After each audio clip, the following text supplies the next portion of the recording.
I guess when American Idiot came out, America as a nation was in a, was on the precipice of not great things at that point. But 5 years on, the world's still not in great shape right now. But do you feel optimistic with the way things are going? How do you feel with Obama and all that sort of thing? I do feel optimistic to a certain extent, but I think, a lot of the songs on the record are, it's like, it's about desperate times and a different crisis every week, and, just sort of like just chaos and confusion. And I think a lot of Americans feel that way, it just sort of, no one really knows what the future's going to be. But at the same time, there's this sort of, the juxtaposition of that is that everybody has this sort of new sense of hope. There's a new face and a new administration, and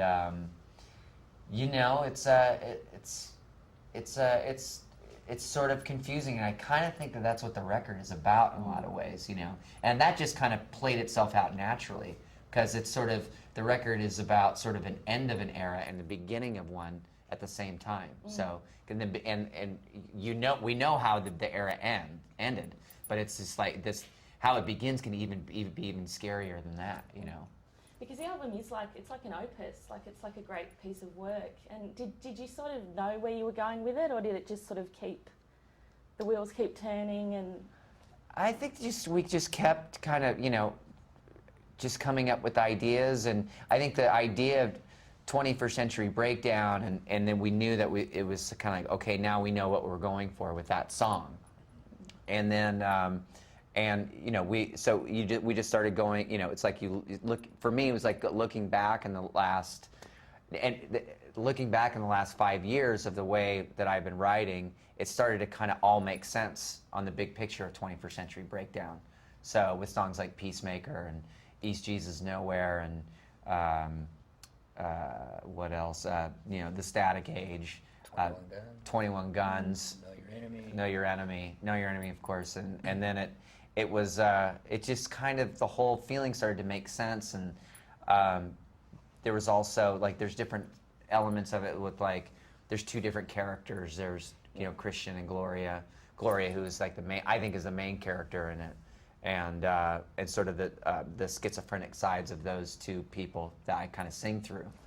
And then there's there's also the different acts that are in it, like Heroes and Cons, Charlatans and Saints, and Horseshoes and Hand Grenades.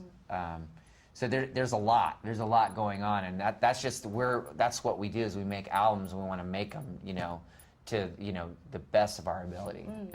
And there was a lyric I wanted to ask you about as well, when you talk about being raised by the bastards of 1969. That's interesting, because you live in a city that sort of it really defines that period.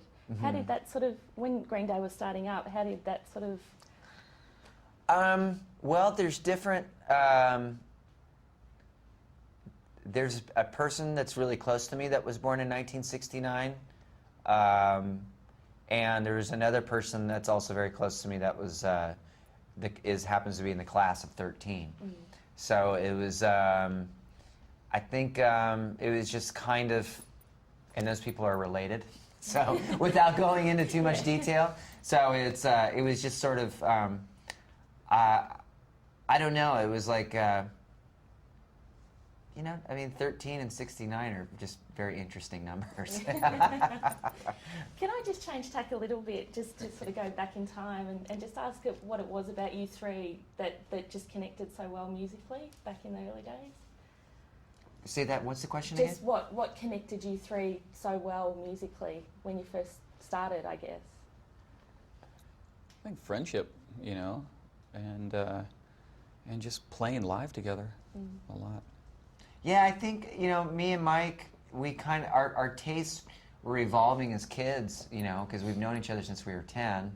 And so, we started getting into punk rock around the same time, and especially in our local scene over at Gilman Street, and kind of seeing what was going on there, and it just sort of seeing music played in its rawest form, like the rawest form you could possibly see it in, and and we were really lucky to be able to be a part of a scene like that. And we met Trey when we were about 18, and he happened to be kind of into the same thing also. So, what are your memories of the first Green Day gig? the first Green Day gig, where was the first Green Day gig? That would be Davis. We played with a band called Crimshrine, another band called Nasal Sex, and a band called Sewer Trout. And it was in Davis, California. 1988.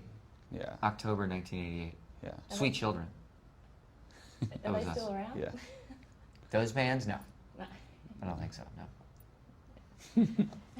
Nasal sex. Nasal Sex is still just... Remain It was immortal. Yeah. Yeah, they had a really cool stage prop though. They had a nose about this big that blew smoke out of it. It was really cool. Yeah, and it wasn't really working great that night, but hey.